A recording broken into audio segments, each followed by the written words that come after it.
హరే కృష్ణ అండి, దండ ప్రణామం. హరే కృష్ణ హరే ప్రభుజీ, కృష్ణ అండి, దండ దండవత్ ప్రణామం. ప్రణామం. హరే కృష్ణ ప్రభుజీ, దండవత్ ప్రణామాలు ప్రభుజీ. ప్రభుజీ.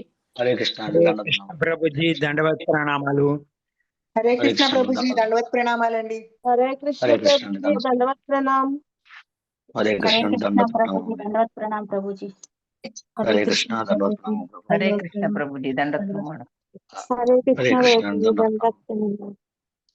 హరే కృష్ణ దండ ప్రణామం. హరే కృష్ణ ప్రభుజీ, దండవత్ ప్రణామ్ ప్రభుజీ. హరే కృష్ణ హరే కృష్ణ ప్రభుజీ, దండవత్ ప్రణామం. హరే కృష్ణ అండి, అందరికి దండ ప్రణామం. వైష్ణవులందరికీ ప్రణామం. ఈరోజు క్లాస్కి వచ్చిన మీ అందరికి స్వాగతం, సుస్వాగతం. హరే కృష్ణ. మనం ఈరోజు శ్రీమద్ భగవద్గీత యథాతథం 2వ అధ్యాయము 14వ శ్లోకం పైన కృష్ణ కథ చర్చించుకున్నామండి. 2వ అధ్యాయము 14వ శ్లోకము. దయచేసి అందరూ కూడా శ్లోకానికి రండి. 2వ అధ్యాయం 14వ శ్లోకం. ఈరోజు మనము దాంట్లో నుంచి కొన్ని అంశాలు ఉన్న సమయాన్ని బట్టి కొద్దిగా చర్చించుకోవడం ప్రయత్నం చేద్దాం. అలాగే ఈ క్లాసు ముఖ్యంగా సహనము, సమతుల్యత, సంతృప్తి అనే కాన్సెప్ట్ ని తీసుకొని మనం దాని మీదుగా మనం కొన్ని శ్లోకాలు చెప్పుకుంటూ వస్తున్నాం, థీమ్ వైజ్ గా చెప్పుకుంటూ వస్తున్నాం. ఈ క్లాసులో ఎవరైనా ఈ కృష్ణ చైతన్యం రావటం వల్ల నేను సహనాన్ని నిలవర్చుకున్నాను అని ఏదైనా ఉదాహరణ ఉంటే మీరు చెప్పడానికి చెప్పొచ్చు. మీ యొక్క జీవిత స్వీయ అనుభవం నుంచి కానీ, లేకపోతే మీకు తెలిసిన వాళ్ళు పాటించిన వాళ్ళ గురించి కానీ, అంటే గొప్ప విషయాలు, తర్వాత సంతృప్తి గురించి కానీ, సమతుల్యత గురించి కానీ, ఈ 3 అంశాల్లో మనం కొంత కృష్ణ కథ చర్చించుకున్న తర్వాత ఎవరైనా చెప్పాలంటే ఒక 2-3 నిమిషాలు మీరు చెప్పడానికి అవకాశం ఉంటే గొప్పగా దాన్ని అందరికి ఇన్స్పిరేషన్ ఇచ్చేలాగా మనం చెప్పుకుంటే ఏమవుతుంటే అందరూ కూడా దానివల్ల మన స్ఫూర్తిని పొందొచ్చు. మన జీవితంలో మనం అలా అప్లై చేసామని కూడా చెప్పొచ్చు అనమాట. ముందుగా మనం గురుదేవులకి ప్రార్థన చేసుకొని తర్వాత క్లాస్ స్టార్ట్ చేద్దాం. ఓం అజ్ఞానతిమిరాంధస్య జ్ఞానాంజనశలాకయా చక్షురోన్మిళితం యేన తస్మై శ్రీ గురవే నమః. శ్రీచైతన్యమనోభీష్టం స్థాపితం యేన భూతలే స్వయం రూపా కదా మह्यं దదాతి స్వపదాంతికం. వందేహం శ్రీగురో శ్రీయుతాపదకమలం శ్రీగురోన్ వైష్ణవాంశ శ్రీరూపం సగ్రజాతం సహగణ రఘునాథాన్వితం తం సజీవం సాద్వైతం సావధూతం పరిజన సహితం కృష్ణ చైతన్య దేవం శ్రీ రాధా కృష్ణ పాదాన్ సహగణ లలితా శ్రీ విశాఖాన్వితాంశ. నమో ఓం విష్ణుపాదాయ కృష్ణ ప్రేష్టాయ భూతలే శ్రీమతే భక్తి వేదాంత స్వామినితి నామిని. నమస్తే సారస్వతి దేవి గౌరవాణి ప్రచారిణి నిర్విశేష శూన్యవాది పాశ్చాత్య దేశతారిణి. నమో ఓం విష్ణుపాదాయ కృష్ణ ప్రేష్టాయ భూతలే శ్రీమతే జయ పతాకా స్వామినితి నామిని. నమ ఆచార్య పాదాయ నితాయ కృపపదాయినే గౌరకథా దామదాయ నగర గ్రామ తారిణే. జయ శ్రీ కృష్ణ చైతన్య ప్రభు నిత్యానంద శ్రీ అద్వైత గదాధర శ్రీవాసాది గౌరభక్త బృంద. హరే కృష్ణ కృష్ణ కృష్ణ హరే హరే, హరే రామ రామ రామ హరే హరే. మూకం కరోతి వాచాలం భంగుం లంఘయతే గురుం యత్ కృపాకరం తమహం వందే శ్రీ గురుం దీనతారిణం పరమానంద మాధవం శ్రీ చైతన్యమీశ్వరం.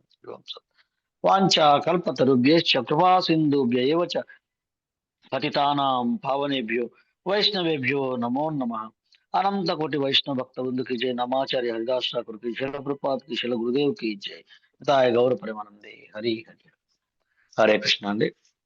ఈరోజు క్లాస్ కి వచ్చినందరికి స్వాగతం, సుస్వాగతం. ముఖ్యంగా 2వ అధ్యాయము 14వ శ్లోకం గురించి మనం చర్చించుకున్నాం. ఇది చాలా ఫేమస్ శ్లోకము, ఇంపార్టెంట్ శ్లోకము. మన కృష్ణ చైతన్యంలో వచ్చిన వాళ్ళకి మాత్రమే దీన్ని ఆచరించి చూపించగలిగిన శ్లోకం. కృష్ణ చైతన్యం ఉన్న వాళ్ళు ఎవరైనా సరే శిల ప్రభుపాద వారి దయ వల్ల ఈ యొక్క శ్లోకానికి మిగతా బయట చెప్తుంటారు, కానీ మన భక్తులు ఎవరైతే ఉన్నారో వాళ్ళు ప్రత్యక్షంగా స్వీయ అనుభవం ద్వారా నేర్చుకొని వాళ్ళ ప్రామాణిక వారి దగ్గర నుంచి తెలుసుకొని మనం స్వయంగా ఆచరించి పాటించే వాళ్ళు ఈ శ్లోకాన్ని చాలా మంది ఉన్నారండి.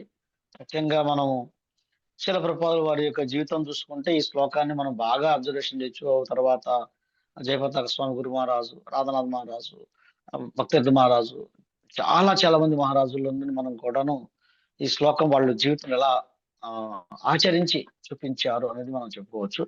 ఇక్కడ కృష్ణుడు ఏం చెప్తున్నాడో ఒకసారి కృష్ణ భగవానుడు స్వామి సందేశాన్ని ఏమందిస్తున్నాడో ఇక్కడ చూద్దాం మనం. మాత్రా స్పర్శాస్తు కౌంతేయ శీతోష్ణ సుఖ దుఃఖదా ఆగమాపాయినో నిత్య తాం తితిక్షస్య భారత. మాత్రా స్పర్శాస్తు కౌంతేయ శీతోష్ణ సుఖ దుఃఖదా ఆగమాపాయినో నిత్య తాం తితిక్షస్య భారత. ఎవరైనా శ్లోకం చదవాలనుకుంటే దయచేసి hand చేయండి. హరే కృష్ణ ప్రభుజీ, నేను చదువుతాను ప్రభుజీ. లక్ష్మీ స్పర్శాస్తు కౌంతేయ శీతోష్ణ సుఖ దుఃఖదా ఆగమాపాయినో నిత్య త్వాం స్థితిక్షస్వ భారత. హరే కృష్ణ. Thank you Prabhuji. దండవత్ ప్రణామాలు. మంజులత మాతాజీ గారు చదువుతారండి. చదువుతాను ప్రభుజీ. హరే కృష్ణ ప్రభుజీ. మాత్రా స్పర్శాస్తు కౌంతేయ శీతోష్ణ సుఖ దుఃఖదా ఆగమాపాయినో నిత్యాస్తాం స్థితిక్షస్వ భారత. ఓ కౌంతేయ, సుఖ దుఃఖాలు తాత్కాలికముగా కలగడము, కాలక్రమంలో అవి పోవడము, చలికాలము ఎండాకాలము వచ్చిపోవడము వంటిది. ఓ భరత వంశీయుడా, అవి ఇంద్రియానుభూతి వలన కలుగుతాయి. కలత చెందకుండా వాటిని ఓర్చుకోవడము మనిషి తప్పక నేర్చుకోవాలి. Hare Krishna Prabhuji. Thank you Prabhuji. Okay, Nirmala Mataji గారు శ్లోకం చదువుతారండి ఒకసారి.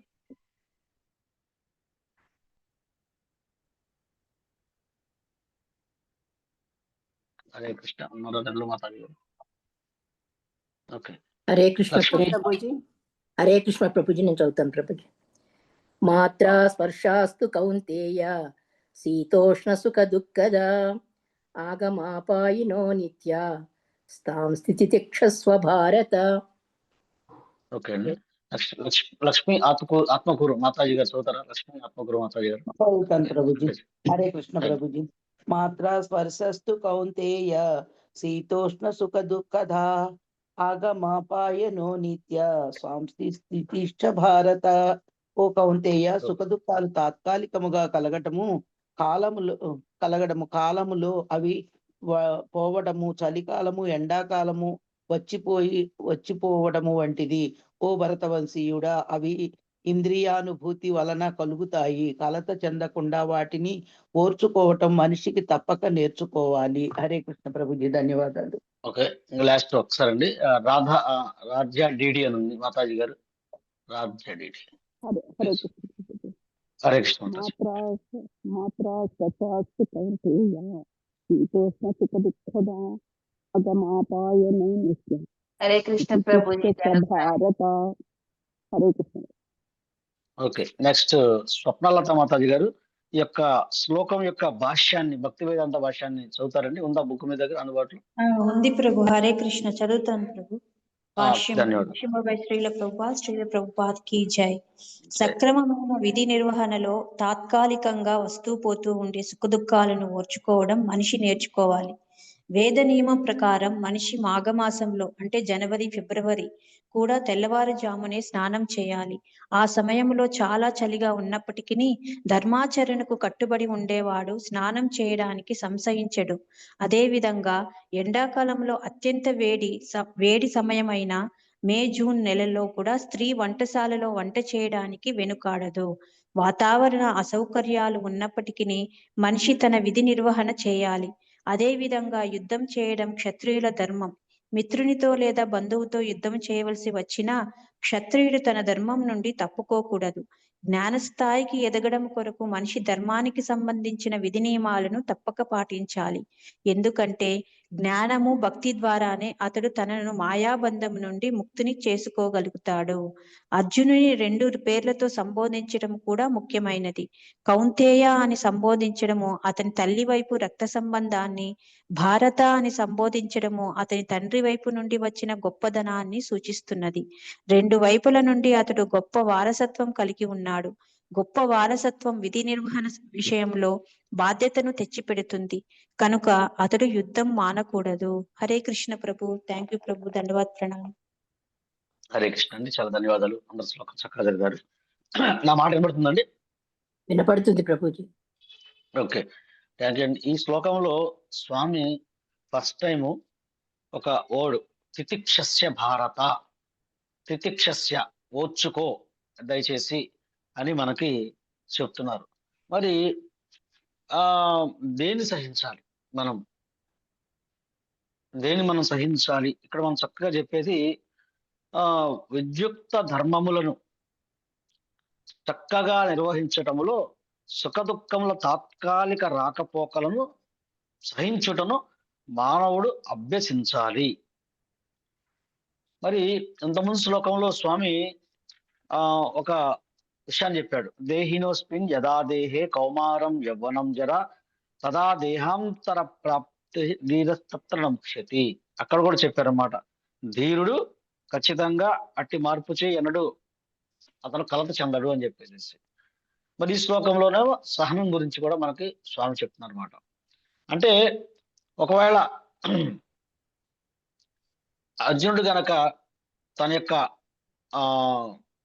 వాళ్ళు దేహం కాదు ఆత్మ అయినప్పటికీ దేహ రూపంలో వాళ్ళు చంపబడుతున్నారు, నా యొక్క తాతలు తండ్రులు మామలు అంటే, మరి ఒక క్షత్రియ వీరుడుగా ఇటువంటి దాన్ని నువ్వు ఓర్చుకోవాలి అని స్వామి గట్టిగా చెప్తున్నాడు. అంటే ఇక్కడ చెప్పారు, విద్యుక్త ధర్మాలను చక్కగా నిర్వహించటంలో ఒక్కోసారి సుఖం వస్తుంది, ఒక్కోసారి దుఃఖం వస్తుంది. ఇటువంటివన్నీ టెంపరీ, తాత్కాలికాలని వహించుకోవడానికి మనకి మానవుడు ప్రాక్టీస్ చేయాలి. ఆ ప్రాక్టీస్ చేయడానికి ప్రభుపాదులు అందరికీ సరళంగా అర్థమయ్యే ఒక చిన్న విషయాన్ని టాపిక్ చెప్పారు ఇక్కడ. మరి మన యొక్క వైదిక నాలెడ్జ్ ప్రకారం చూసుకున్నట్లయితే జనవరి ఫిబ్రవరిలో వాతావరణం చక్కగా చల్లగా ఉన్నప్పటికీ కూడాను ఇప్పుడు మనం చూస్తున్నాం చలి చాలా విపరీతంగా ఉంది. మరి అంత చలికాలంలో ఉన్నప్పటికీ కూడా మరి మనం ఉదయం పూట తెల్లవారుజామున లేసి యొక్క కాలకృత్యాలు తీర్చుకొని మరి మంగళహారతికి వెళ్ళే వాళ్ళు మంగళహారతికి వెళ్ళటం. ఇప్పుడు మీరున్నారు మాతాజీ, పిల్లలందరూ వెచ్చగా పడుకొని ఉంటారు, మంచం నుంచి లెగరు. అయినప్పటికీ వాళ్ళకి కావాల్సిన అన్ని ఏర్పాట్లని కూడా వంటగదిలో నుండే చక్కగా చేస్తున్నారు. చేసి వారికి కావాల్సిన క్యారేజీలు ఎవరికి అట్లా అందిస్తున్నారు. మరి ఇదే చూసుకుంటే మార్చి తర్వాత వాతావరణం పూర్తిగా భిన్నంగా మారిపోతుంది, వెచ్చదనం వచ్చేస్తుంది. వాళ్ళందరూ ఏసీలో పడుకొని ఉంటారు. అయినప్పటికీ కూడా ఆ బయట ఎండ ఉక్కబోస్తుంటే ఆ యొక్క పాత్ర వంట చేసేటప్పుడు ఇంకా వేడిగా ఉంటుంది. అయినప్పటికీ కూడా ఓర్చుకొని చేస్తున్నారు. అయితే ప్రభుపాద వారి ఉదాహరణ ఇది చెప్పడం అంటే ఏంటంటే, వాతావరణము చేత అసౌకర్యం లేనట్లు ఏర్పడినను మానవుడు తన విక్షిప్త ధర్మము కొనసాగించి ఉండవలెను. అట్లే యుద్ధము చేయుట క్షత్రియుల ధర్మము. తన యొక్క ఈ యొక్క క్షత్రియులకి ఏంటంటే 2 ధర్మాలు ఉంటాయండి. వాళ్ళు జోదానికి పిలిచినా యుద్ధానికి పిలిచినా సిద్ధంగా ఉండాలి. ఎప్పుడు కూడాను నేను కాదు అంటానికి వీల్లేదు. అందుకే చాలా మంది అనుకుంటారు ఏంటంటే, ధర్మరాజు ఎందుకు జోదానికి వెళ్ళాడు అనుకుంటారు అనమాట. కానీ ధర్మం, క్షత్రియ ధర్మం ఏంటంటే, అతను జోదానికి పిలిచినా సరే యుద్ధానికి పిలిచినా ఈ రెండింటికి క్షత్రుడు నేను రాను అనడానికి వీల్లేదన్నమాట. అందుకని నువ్వు యుద్ధం చేయడం అనేది నీ కర్తవ్యము, నీ యొక్క డ్యూటీ అది. దాన్ని నువ్వు పక్కకి మాకు ఓర్చుకో, దాంట్లో వచ్చిన విజయాలను కానీ దుఃఖాలను కానీ ఓర్చుకోమని చెప్తున్నారు అనమాట. కనుక జ్ఞానము మరియు భక్తి చేతనే మానవుడు మాయా బంధాలను తప్పించుకోగలరు. కనుక ఈ జ్ఞానస్థితిని ఎరుగుటకై అతను ధర్మ నిర్వహణ సంబంధించిన నియమ నిబంధనల్ని అనుసరించవలెను. మరి ఈ శ్లోకంలో స్వామి 2 పదాలు వాడాడండి. ఎందుకంటే ప్రతి పదము వాడటం వెనుకాల ఒక అర్థం ఉందండి.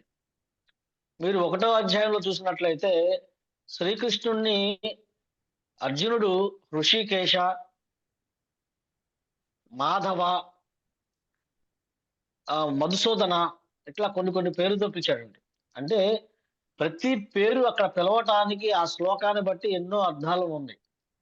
మాధవ అంటే ఓ లక్ష్మీదేవి యొక్క భర్త మాధవుడా.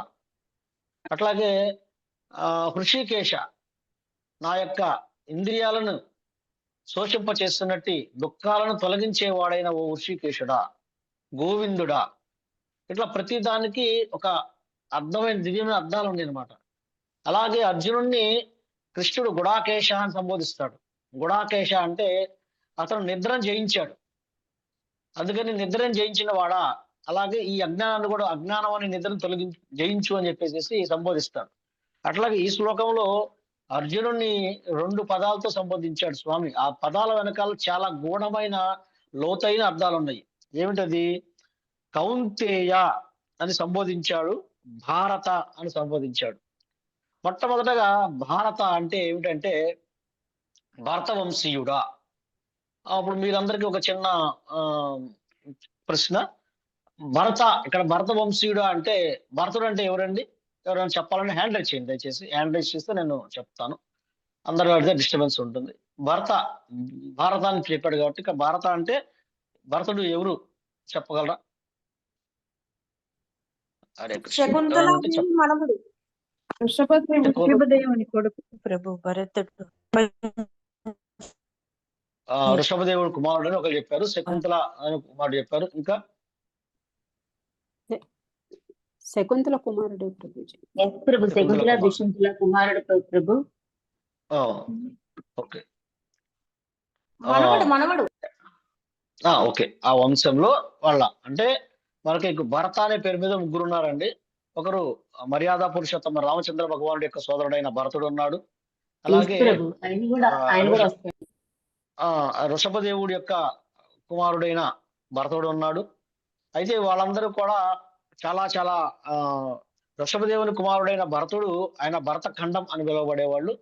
అయితే ఇక్కడ మనకు చెప్తున్న భరత వంశం, భరతుడా అంటే దమయంతి కుమారుడు అన్నాడు కదా, దుష్యంతుడు వాళ్ళ యొక్క సంతానం అయిన భరత. అందుకని వాళ్ళని భరత వంశీయుడు అనే పేరు మనకి వస్తుంది అనమాట. అయితే ఇక్కడ భరత అనే పేరు ఎందుకు ఆయన ఉచ్చరించాడంటే, మనం జనరల్ గా ఏంటంటే మనకి చూసుకుంటే ధృతరాష్ట్రుడు వాళ్ళ తండ్రి వరకు మనం చూసుకుంటాం స్టోరీ మహాభారతంలో. అసలు పురాతనం ఆ వంశం ఆరంభం కానించి భరతుడి కాని చూసుకున్నట్లయితే భరత మహారాజు గొప్ప ధర్మాత్ముడు, గొప్ప న్యాయవంతుడు, గొప్ప జ్ఞానశీలవంతుడు అనమాట. ఆయనకి 9 మంది కుమారులు ఉంటారంట.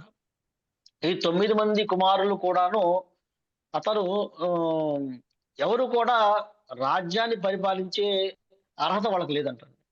రాజ్యాన్ని పరిపాలించే అర్హత లేకపోయినట్టయితే ఆ రాజ్య పరిపాలన వీళ్ళ కాదని చెప్పేసి ఆయన యజ్ఞం చేసి మరొక కుమారుణ్ణి ఆయన స్వీకరిస్తాడు, అతన్ని రాజుగా చేస్తాడు. రాజుగా చేసి ఎప్పుడైతే అతనికి అర్థమైంది ఈ 9 మంది కుమారులు కూడాను వాళ్ళు ఇతన్ని రాజుగా ఉండనివ్వరు, ఇతను ఆ పరిపాలన సక్రమంగా చెయ్యనివాడు అని ఆయన అర్థం చేసుకొని ఈ 9 మంది కుమారుల్ని ఆయనే సంహరిస్తారంట. ఇది ఒక క్షత్రియుడుగా ఎలా ఉండాలంటే ఇంటికి చెదబడితే అది మొత్తం తినేస్తుంది కాబట్టి ఖండించేయాలి. అలాగే మన శరీరంలో ఒక అంగం ఏదైనా పాడైపోతే ఆ అంగాన్ని తొలగించకపోతే శరీరం అంతా పాకేసేసి మొత్తం కూడా ఆ శరీరాన్నే నిర్జీవం చేసేస్తుంది. అలాగే భరత మహారాజు ఏదైతే తన వంశంలోనే ఈ విధంగా ఉంటే అతను రాజ్యాన్ని చక్కగా పరిపాలించేవాడు ఎలా నిరూపించగలగాలి చెప్పండి. అందుకని ఒక ఆదర్శమైన రాజుగా వీళ్ళు ధర్మానికి వ్యతిరేకులు అని చెప్పేసి ధర్మాన్ని చక్కగా చేయడానికి అవకాశం లేదని చెప్పేసి వారిని సంహరించాలని చెప్పేసి మనకి మహాభారతం నుంచి తెలుస్తుంది అనమాట. అంటే అంత క్షత్రియ యుద్ధం కానీ లేకపోతే తన యొక్క విద్యుక్త ధర్మాలను నిర్వహించటంలో ఓర్చుకోవాలి. తన యొక్క కుమారుణ్ణి సంహరించడం అంటే సామాన్యమైన విషయం కాదు. అయినప్పటికీ అతను 9 మంది కుమారుల్ని సంహరించి విద్యుక్త ధర్మ నిర్వహణలో ఎంత కఠినంగా ఉండాలో అని చెప్పేసి మనకి ఈ యొక్క భరత మహారాజు యొక్క స్టోరీ ద్వారా అర్థమవుతుంది అనమాట. అంటే ఆ వంశంలో ఉన్నప్పటికీ కూడాను మరి ఆ వంశ వారసత్వాన్ని తీసుకొని వచ్చిన ధృతరాష్ట్రుడు చూడండి, తన యొక్క కుమారుడి కోసము ఎన్ని అకృత్యాలు పాల్పడ్డాడు, ఎన్ని దుర్మార్గాలు పాల్పడ్డాడు, ఎన్ని దారుణాలు పాల్పడ్డాడు. ఆయన అందుకనే కృష్ణుడు ఈ వంశంలో ఇటువంటి చీడ పురుగు ఉండకూడదని చెప్పేసి ఇంత గొప్ప వంశంలో ఇటువంటి చీడ పురుగులు వచ్చారని చెప్పి ఆ చీడ పురుగును సమూలంగా పెక్కలించేశాడు స్వామి. చేసి మళ్ళా పరమ ధర్మాత్ముడైన పరమ వైష్ణవుడైన ధర్మరాజుని యొక్క ధర్మస్థాపన కోసం ఆయన ప్రతిష్ఠింపజేశాడు. కృష్ణుడు ఎప్పుడు కూడా రాజ్యం ఆయన పరిపాలించాలని చూడలేదండి, తన యొక్క భక్తులే పరిపాలించాలి అని చెప్పేసి మరి ఆయన ధర్మాత్ముడుగా ఆయన్ని కూర్చోబెట్టాడు. అందుకనే ఇక్కడ భరత మహారాజా అని భరతుడా అంటే అటువంటి గొప్ప వంశానికి నువ్వు ఇప్పుడు వారసుడివి, అందువల్ల ఓర్చుకో, వారి దగ్గర నుంచి నేర్చుకో, అంత గొప్ప నీకు వెనకాల శక్తి ఉంది అని చెప్పేసి చెప్తున్నాడు. తర్వాత కుంతి పుత్ర, అంత అద్భుతమైన పదం అండి, ఎంత లోతైన అర్థం ఉంది కుంతి అని. ఎందుకంటే ఆమె కుంతిమాత మీరు అందరికీ మనం చూస్తూనే ఉన్నాము, ఎన్నో కుంతిమాత గురించి అన్ని కూడా. అందుకే ప్రభుపాదులు వారు కుంతి ప్రార్థన అని చెప్పి ఒక ప్రత్యేకమైన ప్రార్థన ఇచ్చాడు. మనకు మీరు భాగవతం చూసుకున్నట్టయితే భాగవతంలో ఎంతో మంది ప్రేయర్స్ ఉంటాయండి, గొప్ప గొప్ప ఋషుల దగ్గర నుంచి అన్ని ప్రేయర్స్ ఉంటాయి. అయినప్పటికీ మొట్టమొదటి ప్రేయర్స్ మీరు భాగవతంలో స్టార్ట్ అయ్యేది ఎవరిదంటే భాగవతము 1వ స్కందం 8వ అధ్యాయంలో ఫస్ట్ స్టార్ట్ అయ్యేదే కుంతి ప్రార్థనలతో స్టార్ట్ అవుతుంది. అంటే అంత గొప్ప ప్రాధాన్యత ఉంది కుంతి మహారాణికి. ఆమె మరి ఎంతో గొప్ప భీష్మ ప్రార్థనలు అంత గొప్ప వాళ్ళు ఉన్నారు, అయినప్పటికీ కుంతీదేవికే ప్రాధాన్యత ఇచ్చారన్నమాట. అంటే ఆమె ఒక స్త్రీ అయి ఉండి ఎన్ని ఓర్చుకుందండి. మన జీవితంలో మనం అప్లై చేయాలంటే ఎన్ని కష్టాలు వచ్చినా సరే, ముఖ్యంగా మాతాజీలు మీ జీవితంలో మనం అందరికి ఎన్నో కష్టాలు ఉంటాయి, ఇంకా స్త్రీలకి ఇంకా ఎన్నో ఇబ్బందులు ఉంటాయి, శారీరకంగా, మానసికంగా, ఆర్థికంగా ఎన్నో ఇబ్బందులు. అందరికన్నా ఎక్కువగా ఓర్చుకునేది మాతాజీలే. అందుకని మనం కుంతి మహారాణి యొక్క వారి దగ్గర నుంచి మనం నేర్చుకోవాలి. ఆమె మరి వివాహం కాకముందే పుత్రుణ్ణి కనటము, ఆ తర్వాత వివాహం చేసుకోవటము, మరి వయసులో ఉన్నప్పుడే మరి భర్త చిన్న పిల్లలుగా ఉన్నప్పుడు భర్తను కోల్పోవటం, మరి ఆ చక్రవర్తి రాజైన ఆమె భర్త చనిపోయిన తర్వాత వేరే వాళ్ళ పంచం చేరటము, ఆ పిల్లల్ని ఎన్ని రకాలుగా చంపాలని చూస్తాము, అయినప్పటికీ ఆమె అక్కడే ఉందన్నమాట. అక్కడే ఉండి ఓర్చుకొని నేర్చుకొని అన్ని ఉందన్నమాట. ఎన్నో ఎన్నో ఎన్నో ఎన్నో ఇందులో కుంతి మహారాణి గురించి మనం ఎన్నో ప్రార్థనలు మనం చూసుకుంటే, కుంతి ప్రార్థనలో కూడా చూసుకుంటే ఆమె ఒకటే కోరుకుంటుంది, స్వామి నాకు ఇంకా ఇంకా ఇంకా ఇంకా ఇంకా ఇంకా కష్టాలు ఇవ్వండి స్వామి. ఇచ్చినట్లయితే ఆ కష్టాలు తలుచుకున్న ప్రతిసారి మీరు నాకు వచ్చారు, మీరు నాకు సందర్శనం ఇచ్చారు, మీ యొక్క సాంగత్యం లభించింది చెప్పి కోరుకుంది. అయితే మనం కుంతీదేవి అంత అంత ఆ సహనశీలంలో అంత స్థాయిలో లేవు, కానీ మనం వారిని అనుసరిస్తూ నేర్చుకోవాలి. ఎక్కడ ఇబ్బంది వచ్చినా సరే ఈ కుంతి మహారాణి, ముఖ్యంగా మనం సహనము అనే విషయాన్ని కనుక చూసుకున్నట్లయితే ముఖ్యంగా పాండవుల్ని మనం ప్రతిసారి మనం పూర్తిగా తీసుకోవచ్చు అండి. ఇట్లా మనము ఇక్కడ అదే చెప్తున్నారు అన్నమాట, భారతాన్ని తండ్రి వైపు గొప్పదనం చూపించను, తల్లి వైపు గొప్పదనం చూపించను. ఈ విధంగా రెండు వైపుల నుండి అర్జునుడు గొప్ప వారసత్వము కలిగి ఉండెను. అట్టి గొప్ప వారసత్వమును స్వధర్మ నిర్వహణలో బాధ్యత కలిగించును, కనుక అతడు యుద్ధమును మానుకోవటానికి అవకాశము లేదని చెప్పేసి చెప్తున్నాడు అనమాట. అయితే తర్వాత శ్లోకంలో కూడా చెప్పాడు, ఎంహిన వ్యదయంతి పురుషం పురుషర్షభ సమదుఃఖ సుఖం ధీరం సోమృతత్వాయ కల్పతే. పురుష శిష్యుడైన ఓ అర్జున, సుఖ దుఃఖాలతే కలత చెందక రెండింటిలోని ధీరుడైన నిలిచేవాడు నిశ్చయంగా మోక్షానికి అర్హుడవును. ఎందుకు ఓర్చుకోవాలి? ఓర్చుకోవటం వల్ల వచ్చేది ఏంటంటే నెక్స్ట్ మనకి మోక్షానికి అర్హుడవుతాడని చెప్పి తర్వాత శ్లోకంలో చెప్పుకుంటున్నాడు. అందువల్ల ఇక్కడ మనం చూసుకున్నట్లయితే ఈ రోజు కాన్సెప్ట్ మనం ఈ యొక్క క్లాస్ ద్వారా చెప్పుకునేది ఈ శ్లోకం ద్వారా మన జీవితంలో కానీ సమతుల్యత ఎలా పాటించాలి, సహనాన్ని ఎలా పాటించాలి, సంతృప్తి ఎలా ఉండాలి. అయితే ఆ సమతుల్యత, సహనము, సంతృప్తి అనేది ఒకదానికి ఒకటి అవినాభావ సంబంధం ఉంటుందండి. అది వేరు కాదు. ఒకటి వస్తేనే ఒకటి ఉంటుంది, ఒకటి ఉంటేనే ఒకటి ఉంటుంది అనమాట. ఈ మూడు కలిపి ఉంటుంది అనమాట. చిన్నప్పుడు మాకు ఒక స్టోరీ చెప్పేవాళ్ళు, మా అమ్మమ్మ గారు చెప్పారు. ఏంటంటే ఒక రాజు గారు ఉన్నారు, ఆయన ఈ శ్లోకం చదువుతున్నప్పుడు నాకు ఆ స్టోరీ గుర్తొచ్చింది, చిన్న స్టోరీని. రాజుగారు ఆయన గొప్ప ధర్మాత్ముడు, గొప్ప చక్రవర్తి, ఆయన ఎన్నో విజయాలు సాధించాడు. అయితే ఒకసారి విజయలక్ష్మి ఆమె, అంటే లక్ష్మీదేవులు అష్టలక్ష్మిలో ఒక లక్ష్మీదేవి, ఆమె వెళ్ళిపోవడానికి అతను పరీక్షించడానికి ప్రయత్నం చేసిందంట. పరీక్షించడానికి ప్రయత్నం చేసినప్పుడు ఒక్కొక్క లక్ష్మీదేవి వస్తూ నేను ఇక్కడ చాన్నాళ్ళు మీ దగ్గర నుంచి ఉన్నాను, వేరే దగ్గర నుంచి వెళ్ళిపోతానని చెప్పేసి ఫస్ట్ లక్ష్మీదేవి అందంట, ఆయన ప్రణామం చేశారంట. తర్వాత ఇంకొక లక్ష్మి అట్లా వెళ్తూ ఉన్నారంట. వెళ్ళిన తర్వాత అప్పుడు చివరికి ఇంకొక విజయలక్ష్మి వచ్చిందంట. విజయలక్ష్మి వచ్చినట్టయితే ఆమె వెళ్తుంటే దయచేసి మీరు వెళ్ళవద్దు, మీరు దయచేసి ఇక్కడే ఉండండి అని ఎంతో ప్రేమతోటి ఎంతో కరుణతోటి ఆయన ప్రార్థించినప్పుడు ఎక్కడైతే ఆమె నిలబడిందో, ఆమె వచ్చిన తర్వాత ఆటోమేటిక్ గా మిగతా లక్ష్మీదేవులందరూ వచ్చి అక్కడే ఉన్నారంట. అంటే అర్థం ఏంటంటే ఎక్కడైతే అందరి లక్ష్యము డబ్బేం కాదండి, డబ్బే కాదు, అందరికి చదువే కాదు. కొంతమందికి చదువు ఉంటే ఆటోమేటిక్ డబ్బు కూడా వచ్చేస్తుంది. అట్లా ఏంటంటే మనం ఎప్పుడైతే ఈ సంతృప్తి సమతుల్యత ఇక్కడ మనం చెప్తున్నదంటే కృష్ణ చైతన్యంలో కనుక మనం వీటిని పాటిస్తే మిగతా అన్ని కూడా మనకి ఆటోమేటిక్ గా వచ్చేస్తూనే ఉంటుంది. అందుకే చెప్పారు కదా శిలప్రభాత భాష్యాలు ఎన్నోసార్లు, మనం ముక్తి కోసం ప్రయత్నించాల్సిన అవసరం లేదు, మన కృష్ణ చైతన్య కృష్ణుని సంతృప్తి పరిస్తే ముక్తి కాంత ముకులిత హస్తురాలై నిలబడి ముక్తిని ఇవ్వడానికి సిద్ధంగా ఉంటుందంట. అందువల్ల అంత గొప్పది ఈ కృష్ణ చైతన్యం. అందుకని మనము ఈ యొక్క కృష్ణ చైతన్యం ద్వారానే సమతుల్యత, సహనము, సంతృప్తి అనేది మనము మూడు కలిపి అవినాభావ సంబంధం ఉంది. ఒక్కొక్క దాంట్లో ఇప్పుడు మనం చూసుకుందాం, ఏదైనా చిన్న చిన్న వీటిని ఎలా పాటించాలి, మన జీవితంలో పాటించాలని చెప్పేసి. ముఖ్యంగా సహనం అంటే ఏంటంటే అండి, ఫస్ట్ నేర్చుకోవాల్సింది సహనము ఏంటంటే ఇది మొదటి ఫస్ట్ స్టెప్. సహనం ఉంటేనే సమతుల్యత ఉంటుంది, సమతుల్యత ఉంటేనే సంతృప్తి ఉంటుంది. మనం ఈ మూడు ఒకదానికి లింక్ ఏంటంటే సహనం ఉంటేనే మనం రెండింటిని మేనేజ్ చేసుకోగలం, సమతుల్యత ఉంటుంది, సమతుల్యత ఉంటేనే సంతృప్తి ఉంటుంది. అందుకని ఫస్ట్ మన యొక్క కృష్ణ చైతన్య మార్గంలో మనం పాటించాల్సింది సహనం. అందుకనే ఇది ద్వంద్వాలు వచ్చినప్పుడు మనం వాటి నుంచి పారిపోకుండా నిలబడి తట్టుకొని ఉండాలి.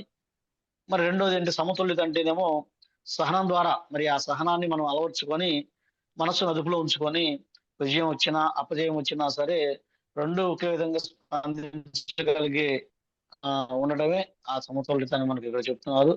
సంతృప్తి అంటే ఏంటంటే మరి ఆ సమతుల్యత సాధించినప్పుడు ప్రపంచంలో తాత్కాలికమైన విషయాల మీద ఆధారపడకుండా భగవంతుడి సేవలోనే మనం నెలకొని ఉంటే, భగవంతుడి కోసం సంతృప్తి పొందితే మనం సంతృప్తి పొందుతామని చెప్తాను అనమాట. ఈ మూడు కూడా అర్థం చేసుకోవాల్సింది. సహనం ఉంటేనే సమతుల్యత వస్తుంది, సమతుల్యత వస్తేనే సంతృప్తి వస్తుందని చెప్పేసి మనం చెప్పుకోవడానికి అవకాశం అన్నమాట. మరి సహనం అనేది భక్తి జీవితంలో గొప్ప ముందడుగండి. అందుకే మనకి ఫస్ట్ ప్రతిరోజు మంగళాచరణంలోనే, మంగళహారతిలోనే మనం అందరూ నేర్చుకుంటున్నాము. తృణాదపి సునీచేన తరోరివ సహిష్ణున అమానిన మానదేన కీర్తనీయ సదా హరిహి. అందుకని సహనం అనేది మనకి చాలా చాలా చాలా చాలా ముఖ్యం. అలాగే భగవద్గీత 13వ అధ్యాయం 9వ శ్లోకంలో కూడా కృష్ణుడు చెప్తున్నాడు అనమాట, అమానిత్వం అదంబిత్వం అహింసా క్షాంతి ఆర్జవం. అంటే ఇక్కడ చెప్తాం అనమాట, క్షాంతి అంటే సహనాన్ని నేర్చుకోండి అంటే సుమారుగా మనకి ఈ శ్లోకంలో 20 లక్షణాలు చెప్పాడు అన్నమాట. అందువల్ల అమానిత్వం అంటే గౌరవాన్ని ఆశించకపోవటం, అదంబిత్వం అంటే డంబం లేకపోవటం, శాంతి సహనం ఉండాలని చెప్పేసి మరి ఈ 24 లక్షణాలు మనం పెంపొందించుకోవాలంటే మనకి ఈ భౌతిక దేహం పైన కొద్దిగా ఆకర్షణ అనేది తగ్గిపోవాలి. తగ్గినట్లయితే మనం అప్పుడేమవుతుందంటే ఆటోమేటిక్ గా ఓర్చుకోవడానికి సిద్ధంగా ఉంటాం. మనం సహనం అనేది ఉంటుందన్నమాట. ఎవరైనా మనల్ని అవమానించినా సరే, ఎవరైనా కష్టాలు వచ్చినా సరే, మనము ఈ దేహభావంతో కాకుండా ఇది ఆత్మభావంతో ఉండి ఇవన్నీ ఈ శరీరానికి తాత్కాలికంగానే మనం ఓర్చుకోవాలి అని చెప్పేసి చెప్తాడనమాట. ఈ విషయంలో మహాభారతంలో మనకి ఈ పాండవుల్ని ఎలాగైతే వాళ్ళు సంహరించాలని ఈ ఎక్కడ లక్క గృహంలో సంహరించాలని చూశారో, అక్కడి నుంచి తప్పించుకొని వచ్చిన తర్వాత అడవుల్లో ఎన్నో కష్టాలు పడతారండి.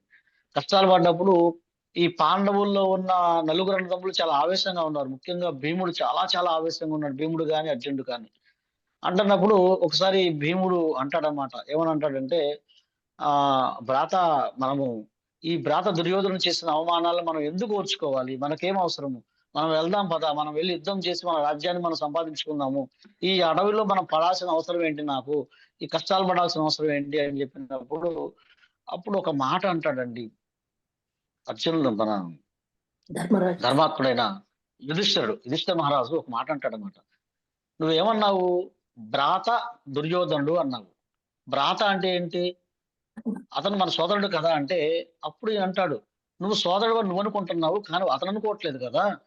అప్పుడు అతను అన్యాయాలు చేస్తున్నాడు కదా అంటే, అప్పుడు ఈ యుధిష్ఠిరుడు ఒక మాట అంటాడు, నువ్వేమన్నావు? భ్రాత అని మాట అన్నావు. భ్రాత అని అన్నావు అంటే ఏంటి?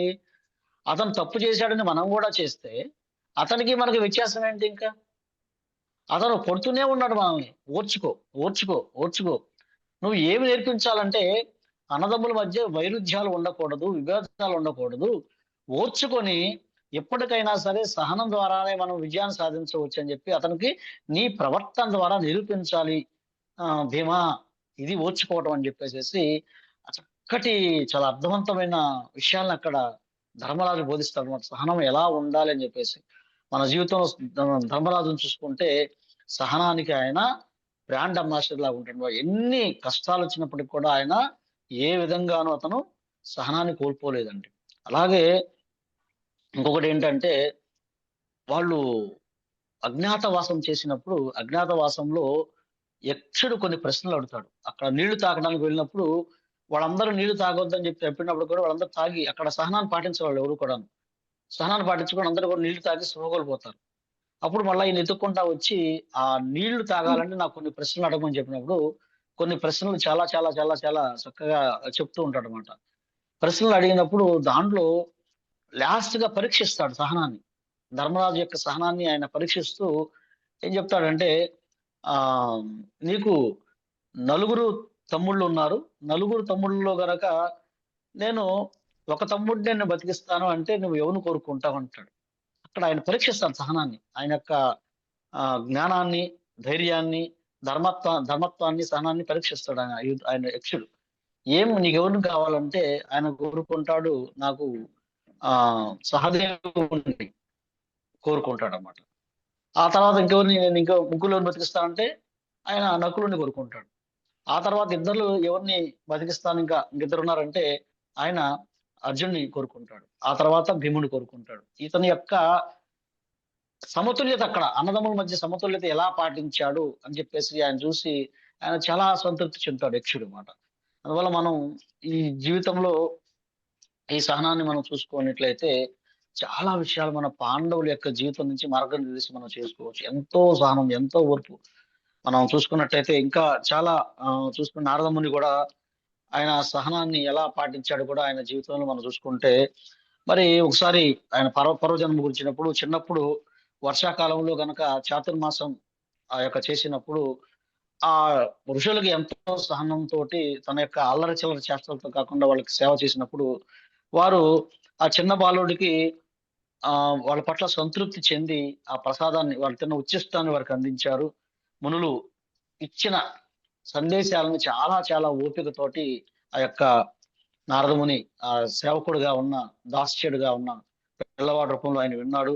మరి వాళ్ళు ఎంత కఠినంగా మాట్లాడినా, కొంతమంది ఎంత చిరాగ్గా మాట్లాడినా కూడా తన సహనంతో ఆ చిన్నతనంలో 5 సంవత్సరాల వయసులోనే ఆయన సహనంతో తన సేవను కొనసాగించాడు అనమాట. ఆ సహనం నిరంతర సేవ ఫలితంగా అతను ఏం చేశాడంటే పాపాల నుంచి విముక్తుడయ్యి, మరి ఆయన తన తల్లి చనిపోయినప్పటికీ కూడా అత్యంత సహనంతో ఎవరు తనను కాపాడేవాడు, రక్షించేవాడు లేరు. అయినప్పటికీ ఆ మునులు చెప్పిన ఆ భక్తి యోగ నియమాలను పాటించు గనక నిరంతరం ప్రాక్టీస్ చేస్తూనే ఉన్నాడు అనమాట.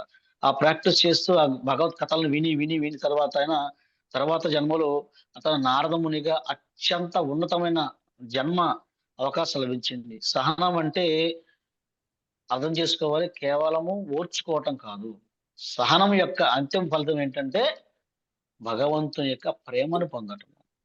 సహనం యొక్క అంతిమ ఫలితము భగవంతుని యొక్క ప్రేమను పొందటం, విజయం సాధించడం సహనం యొక్క.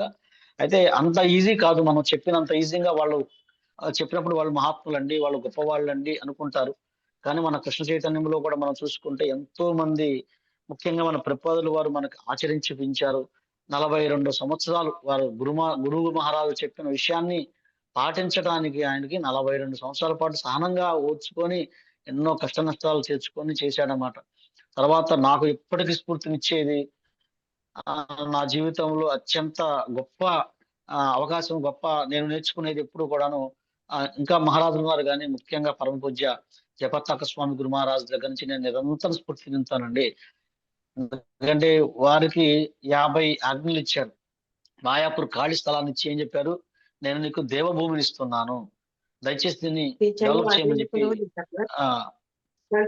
ఆ దేవభూమిని మ్యూట్ చేసుకోండి దయచేసి మాట్లాడి అందరూ.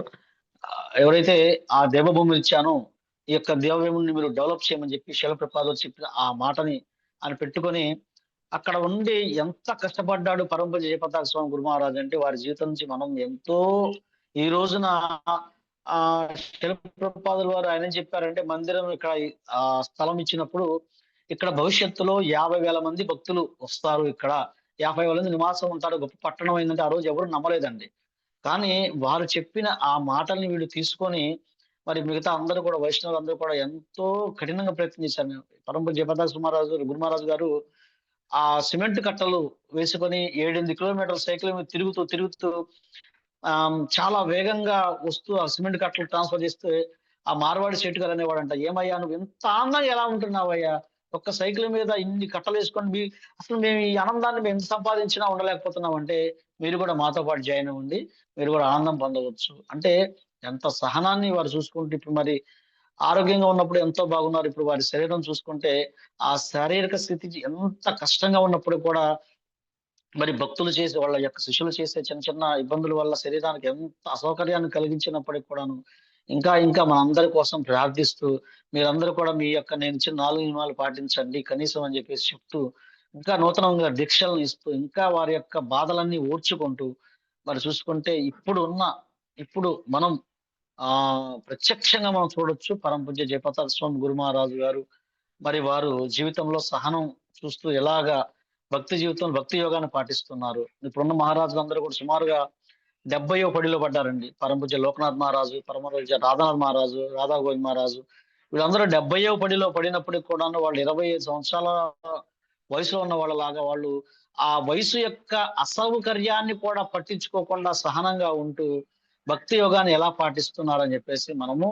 అర్థం చేసుకోవాలి. అట్లాగా మనము ఈ జీవితంలో కృష్ణ చైతన్యాన్ని, సహనం యొక్క అంతిమ ఫలితము భగవత్ ప్రేమ లభిస్తుంది అనే కాన్సెప్ట్ గనక మనం అర్థం చేసుకున్నట్లయితే, కథ చెప్పాడు తాంసిత భారత అన్నాడు, ఆ సహన పాటించడం వల్ల చివరం అవుతుంది, మోక్షానికి అర్హుడవుతాడని చెప్పి కూడా కృష్ణుడు చెప్తున్నాడు. కాబట్టి మన కృష్ణ చైతన్య మార్గంలో మనము ఈ విధంగా చేయగలిగితే చక్కగా భగవంతుని యొక్క అనుగ్రహాన్ని పొందటానికి ఈ సహనం అనేది ఒక సాధనము అనేది మనం అర్థం చేసుకోవాలి.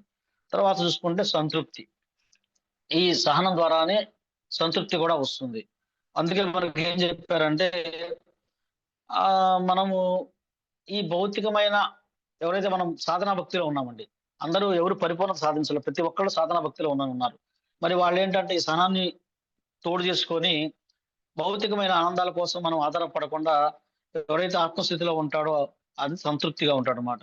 ఎందుకంటే ఈ సంతృప్తి అనేది ఏంటంటే మనం చూసుకున్నామంటే కోరిక అగ్నిలో పోసే నెయ్యిలాగా అది నిరంతరం మండుతూనే ఉంటుందండి, భగభగమని మండుతూనే ఉంటుంది. సంతృప్తి అనేది ఎంతకాలం కూడా ఉండదు. అందుకే కొంతమంది ఒక ఉదాహరణ కూడా చెప్తారు, అన్ని దానాల్లో కల్లా అన్నదానం గొప్పదని కూడా అంటారు అనమాట. ఎందుకంటే ఎంత ధనం ఇచ్చినప్పటికీ కూడాను ఆ ధనం ఇంకా ఇంకా ఇంకా కావాలని కోరుకుంటుంది, సంపదలు కోరుకుంటుంది, ఇట్లా కోరికల ప్రవాహం పెరుగుతూనే ఉంటుంది. కానీ ఎవరికైనా భోజనం పెట్టామంటే ఇంకా చాలు అని చెప్తారంట. అంటే సంతృప్తి అనే దాంట్లో ఆ కాన్సెప్ట్ లో అన్నదానం అనేది చాలా గొప్పది అని చెప్తారన్నమాట. మనం అందుకనే ప్రపాదుల వారు కూడా ఈ యొక్క ఆహారం ప్రసాదానికి చాలా ప్రత్యేకమైన ప్రాధాన్యత ఇస్తారన్నమాట. దాని ద్వారా మనం గొప్పగా వారు జీవితంలో మార్పు తేవచ్చు అని చెప్పేసి. మరి ఈ సంతృప్తి అనే దానికి మనకి ఒక గొప్ప ఉదాహరణ ఏం చెప్తున్నారంటే, సుమారు 12 కోట్ల సంవత్సరాల క్రితమే మనకి చెప్పిన ఒక శ్లోకం ఉందండి. 12 కోట్ల సంవత్సరాల క్రితం చెప్పిన శ్లోకం ఏంటిది? ఈశోపనిషత్తులో స్వయంభూ మనకు భగవంతుడికి చేసిన ప్రార్థనలో ఒక ప్రార్థన ఈశోపనిషత్తులో మొదటి మంత్రం ఉంటుందండి. ఈశావాస్యమిదం సర్వం యత్కించ జగత్యాం జగత్ తేన తత్వేన భుంజీద మాగృద కస్య సిద్ధనం. ఏంటి? ఈ జగత్తులోని చర అచర వస్తువులన్నీ కూడా భగవంతునివే, ఈ అంత భగవంతుడిచే ఇవ్వబడ్డాయి కనుక ఆయన చేత ఇవ్వబడిందా అంటే నీకు ఇచ్చిన నీ కోటా ఏదైతే ఉందో దాన్ని మాత్రమే స్వీకరించు, ఎవరి సంపదని కోరుకోవద్దు అనేది మనకి ఈ యొక్క ఈశోపనిషత్తు శ్లోకం ద్వారా. ఈ ఈశోపనిషత్తు శ్లోకాన్ని కనుక మనము జాగ్రత్తగా, అందుకే మనకి భక్తి శాస్త్రి కనుక ఏదన్నా ఎవరైనా చేస్తున్నట్టయితే మనకి భగవద్గీత, ఈశోపనిషత్తు, ఉపదేశామృతము, భక్తి సామృతం ఈ 4 చాలా గొప్ప సబ్జెక్టులు. ఒక్కొక్క దాంట్లో ఒక్కొక్క విషయాన్ని మనకి నేర్పిస్తాయి అన్నమాట. ఈ ఈశోపనిషత్తులో మనకి ఇదంతా భగవంతుని సంపద అని తెలుసుకున్నప్పుడు ఏమవుతుంది, మనకి నా కోట ఏదైతే ఉందో ఇదే నాది, మిగతాది దొరికినా దొరకపోయినా ఏది లభించిన దాంతో అని కృష్ణుడు ఎదురుచ్య లాభ సంతుష్టో, దొరికిన దాంతో సంతృప్తి చెందు. అందుకే శిలప్రపాద్ గారు కూడా చెప్తారు, సింపుల్ లైఫ్ హై థింకింగ్, సరళమైన జీవితము ఉన్నతమైన ఆలోచన. కృష్ణుడు నాకు ఇది ఇచ్చాడు, నేను దీంతోనే సంతృప్తి చెందుతాను. అట్లాగని మనమేమి సంపాదించకుండానో లేకపోతే దానికోసం పోరాటం చేయకుండా ఉండవండి. అయితే ఏది లభించామో దాంతో మనం సంతృప్తిగా ఉండాలని చెప్పేసి మనకి శ్లోకం చెప్తుంది. ప్రతిదీ కృష్ణుడిదే. మనకు వచ్చిన సుఖం కానీ, మనకు వచ్చిన దుఃఖం కానీ, మనకు లభించిన విజయం కానీ, అపజయం కానీ, ఇదంతా కూడా ఆయన ఆధీనంలోనే ఉన్నాయి. ఇదంతా భగవంతుని ఆధీనంలో ఉన్నాయి. ఈశ్యావాస్యం ఇదం సర్వం, ఇదంతా భగవత్ సంకల్పం ప్రకారమే జరుగుతోంది, భగవంతుని ఆధీనంలోనే జరుగుతోంది అని చెప్పేసి మనం చూసుకుంటూ, ఈ జ్ఞానం మనకి ఎప్పుడైతే లభిస్తుందో, ఈ జ్ఞానం వచ్చినప్పుడు మనకి ఆటోమేటిక్ గా మనం సంతృప్తి చెందుతాం. తేన స్వక్తేన భుంజీత. ఈ విషయాలన్నీ కూడా మనకి ఈ శ్లోకం ద్వారా మనం నేర్చుకుంటే ఏం తెలుస్తుందంటే, 2వ అధ్యాయం 14వ శ్లోకం నుంచి చెప్పబడిన ఈ యొక్క ద్వంద్వాల నుంచి మనము విడిపడి ఉండాలి, ఈ ద్వంద్వాల నుంచి మనం కాపాడబడాలి అని మనం చెప్పుకోవాలి. అట్లాగే మరి ద్వంద్వాల నుంచి మనం ఓర్చుకోవాలని కూడా మనకి ఏమనంటే 3 త్రాపాలు, త్రివిధ తాపాలు అంటారండి. ఎవరన్నా చెప్పగలరా త్రివిధ తాపాలు ఏంటో? త్రివిధ తాపాలు ఆది భౌతిక, ఆది దైవిక ప్రభుజీ. ఒక ఆధ్యాత్మిక, ఆది దైవిక, ఆది భౌతిక. అంటే ఈ ఆధ్యాత్మిక క్లేశాలు అంటారు, త్రివిధ తాపాలు అంటారు. అందుకే మనకి క్లేశాల గురించి ప్రపాద్ వారు మరీ ఎప్పుడు కూడా చెప్తుంటారు అనమాట. ఈ క్లేశాలను మనం తట్టుకోవాల్సిందే, మనం ఎక్కడికి వీటిని దాటి పోలేము. ఎందుకంటే మన చేతుల్లో కూడా ఉండదు. యుద్ధం జరుగుతోంది, లేకపోతే గొప్ప వర్షం వస్తుంది, తుఫాన్ వస్తుంది, మన చేతిలో లేదు. మనం భక్తుడైనా అభక్తుడైనా ఓర్చుకోవాల్సిందే. మనం డబ్బున్నోడైనా డబ్బులైనా సరే వీటిని ఓర్చుకోవాల్సిందే. అందుకని ఈ 2.14 శ్లోకాన్ని మనం బేస్ చేసుకొని ఇక్కడ దీని కృష్ణుడు చెప్పిన దాన్ని మనం అలవాటు చేసుకున్నట్లయితే ఖచ్చితంగా మనం సహనం ఆటోమేటిక్ గా వస్తుంది. శిలప్రపాద్ వారి గ్రంథాల వల్ల, మన కృష్ణ చైతన్య భక్తుల్ని మనం జీవితాలని చూడటం వల్ల ఏమవుతుందంటే ఆటోమేటిక్ గా మనకి ఈ సహనం మన జీవితంలో ఒక భాగం అవుతుంది. ఈ సహనం ఉంటే మనకి సమతుల్యత వస్తుంది. దాని ద్వారా కృష్ణ ప్రేమ లభిస్తుంది, భగవత్ ప్రేమ లభిస్తుంది, భగవద్భక్తి లభిస్తుంది అని చెప్పి మనకి అర్థమవుతుంది అనమాట. ఈ విధంగా సంతృప్తి, సమతుల్యత, సహనం అనేది మన జీవితంలో చాలా చాలా ముఖ్యమైనది అనమాట. ఇంకోటి ఏంటంటే ఈ సంతృప్తి అనే విషయం కనుక చూసుకున్నట్టయితే మనము ఈ హరిదాస్ ఠాకూర్ చైతన్య మహాప్రభు సంవాదములు కనుక చూసుకున్నట్లయితే ఆయన సంతృప్తి, అమానత్వం అంటే గౌరవాన్ని ఆశించకపోవటం అనేది వారి జీవితం నుంచి మనం చాలా చాలా నేర్చుకోవచ్చండి. ఆయన నామాచార్యుడు, ఆయన 3 లక్షల దివ్యనామాలు జపించేవాడు అండి. ప్రతి నిత్యం 3 లక్షల దివ్యనామాలతో చాలా సంతృప్తిగా వారు జీవితాన్ని కొనసాగించేవారు.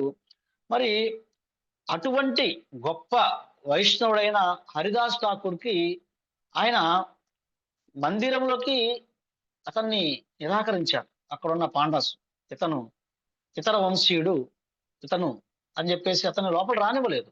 అయినప్పటికీ కూడా ఆయన ఎటువంటి దాని గురించి బాధపడలేదండి, ఎటువంటి అభ్యంతరాలు చెప్పలేదు. సరే ఓకే అని చెప్పేసి ఆయన జగన్నాథ్పురిలో చైతన్య మహాప్రభు తన గృహంలోనే ఉండమంటే వద్దని చెప్పేసి ఒక చిన్న పూరి గుడిసెలోనే, చిన్న గుడిసెలోనే చాలా ఆనందంగా ఆయన సంతృప్తిగా ఉన్నాడు అన్నమాట. ప్రతినిత్యం ఆయన అక్కడి నుంచే శ్రీక్షేత్రంలో ఉన్న ఆ సుదర్శన చక్రాన్ని, జగన్నాథపుర మందిరం ఉన్న దాన్ని దర్శించుకుంటూ ఆయన అక్కడే ఉంటూ తన జీవితాన్ని కొనసాగిస్తూ ఉంటే, ప్రతిరోజు 18 సంవత్సరాల పాటు స్వయంగా భగవంతుడే భక్తుడి రూపంలో వచ్చిన శ్రీ చైతన్య ప్రతి నిత్యము ఆయన వచ్చింది ఆయన కనబడి దర్శనం చేసుకొని ఆ వరదుడి యొక్క సాంగత్యంలో ఉంటూ ప్రతినిత్యం జగన్నాథపురం నుంచి ప్రసాదాన్ని తీసుకొని వచ్చి హరిదాస్ ఠాకూర్కి అందించేవారు అన్నమాట. అందుకని ఈ శ్లోకం ద్వారా మనం అర్థం చేసుకోవాలి, ఎవరైతే సహనాన్ని పాటిస్తారో, సహనాన్ని ఉంటారో వాళ్ళ జీవితంలో సంతృప్తి ఆటోమేటిక్ గా వస్తుంది. ఆ సంతృప్తి లభిస్తే భగవత్ ప్రేమ, భగవత్ యొక్క సాంగత్యం, వైష్ణవుల సాంగత్యము అనేది గొప్పగా మనకి లాభిస్తుంది. అందుకని మనం చాలా చాలా ఈ విధంగా మనము ఈ 3 విషయాల ద్వారా మనం పాటించవచ్చు. సమతుల్యత, సంతృప్తి, సహనం అనేది ఒకదానితో ఒకటి అవినాభావ సంబంధం ఉందని చెప్పేసి మనకి 2వ అధ్యాయం 14వ శ్లోకం ద్వారా మనం అర్థం చేసుకోవచ్చు. ఈ శ్లోకాల ద్వారా మనకి ఏమొస్తుంది ఈ పాటిస్తే? అంతిమ ఫలితంగా కృష్ణ ప్రేమ లభిస్తుంది, మోక్షానికి అర్హుడవుతాడు. ఇది మనం ఈరోజు ఈ శ్లోకంలో ఇచ్చిన కాన్సెప్ట్ ద్వారా మనం చెప్పుకోదగ్గ ఎంతో చెప్పుకోవచ్చు. ఉన్న సమయాభావం వల్ల కొద్దిగా ఈ విధంగా కృష్ణ కథ చెప్పుకోవడానికి ప్రయత్నం చేస్తున్నాము. హరే కృష్ణ. ఏదైనా డౌట్స్ ఉంటే 1-2 అడగొచ్చు. తర్వాత మీరు మీ జీవితంలో దయచేసి అందరూ హ్యాండ్ రైజ్ దించేసి ఎవరైనా చెప్పాలనుకుంటే మీ ఎవరైనా ఈ 3 విషయాల కింద మీకు స్ఫూర్తినిచ్చే ఏదైనా ఒక అంశం చెప్పాలంటే 2-3 మనం అవకాశం తీసుకున్న తర్వాత మనం ఈరోజు సమావేశాన్ని ముగిద్దాము. అందరూ ఒకసారి హ్యాండ్ డౌన్లోడ్ చేసేయండి, ఫస్ట్ తీసేయండి, హ్యాండ్ తీసేసి ఏదైనా 1-2 డౌట్స్ ఏదైనా ఉంటే అడగండి, నేను చెప్పడానికి ప్రయత్నం చేస్తాను. హరే కృష్ణ. హరే కృష్ణ ప్రభుజీ, దండ ప్రణామాలండి. ప్రభుజీ, ఇప్పుడు మీరు చెప్పారు కదా, క్షత్రియుడికి యుద్ధం చేయటము, జూదం ఆడటము అనేది తప్పులేదు, చేయొచ్చని. ఇప్పుడు యుద్ధం చేయడం అంటే ఇప్పుడు అర్జునుడి ద్వారా తెలుసుకున్నాము, ఆయన యొక్క ధర్మం క్షత్రియుడు యుద్ధం చేయటం అని. ఇప్పుడు జూదం అనేది ఆడడం కూడా సరైనదని అన్నారు. మరి అది ఆడటం వల్లే కదా ధర్మరాజు వాళ్ళంతా కూడా రాజ్యాలు వాళ్ళు మొత్తం కూడా అంతా కోల్పోతారు కదా, అది ఎలా అర్థం చేసుకోవాలి ప్రభుజీ? అదే అదే అంటే యాక్చువల్గా ఈయన ధృతరాష్ట్రుడు ఎన్నో ప్లాన్స్ చేస్తారండి. వీళ్ళని ఎలా ఓడించాలి, వీళ్ళ రాజ్యాన్ని ఎలా లాక్కోవాలని చెప్పేసి ప్లాన్ వేసి ఏం చేస్తారంటే, ఈ ధర్మరాజుని మాయాజోదంతో మనం ఓడించాలి అని వాళ్ళు ఆల్రెడీ ముందుగా వేసుకొని ఎవరి చేత సందేశం పంపిస్తారంటే, వేరే వాళ్ళ చేత సందేశం పంపిస్తే అతను రాడు అని రాడేమో అని చెప్పేసి ఎవరి చేత, విదురు మహాత్ముడి చేత సందేశం పంపిస్తాడు. విదురు మహాత్ముడి దగ్గరికి వెళ్తే విదురు చాలా చాలా బాధపడతాడు. వెళ్ళి భీష్ముడి దగ్గరికి వెళ్ళి ఆయన చెప్తాడు, తాతగారు మీరు ఏదైనా చెప్పండి అంటే, నువ్వు కూడా చెప్పొచ్చు కదా అంటే, ఈ రోజు ఆ యొక్క శకుని తన జీవితంలో చివరి పాచిక వేశాడు. చివరి పాచిక ఏంటంటే, ఈ పాచికకు తిరుగులేదు ఇక. ఎందుకంటే క్షత్రియుణ్ణి ఎవరైనా సరే జోదానికి పిలిస్తే రాను అంటానికి అవకాశం లేదు, ఖచ్చితంగా రావాల్సిందే. ఇక నేను రాను అంటే అతను ఓడిపోయినట్టే లెక్క. అందుకని ఇతను చివరి పాచిక వేశాడు. ఈ పాచిక నుంచి నా దగ్గర కూడా మార్గం లేదు, తప్పించుకోవడానికి మార్గం లేదు, ఇక నేను వెళ్ళి పిలవాల్సిందే, పిలిచిన తర్వాత రావాల్సిందే. అయితే ఈ ధర్మరాజు ఒక విషయాన్ని నిరూపించాలనుకుంటాడనమాట.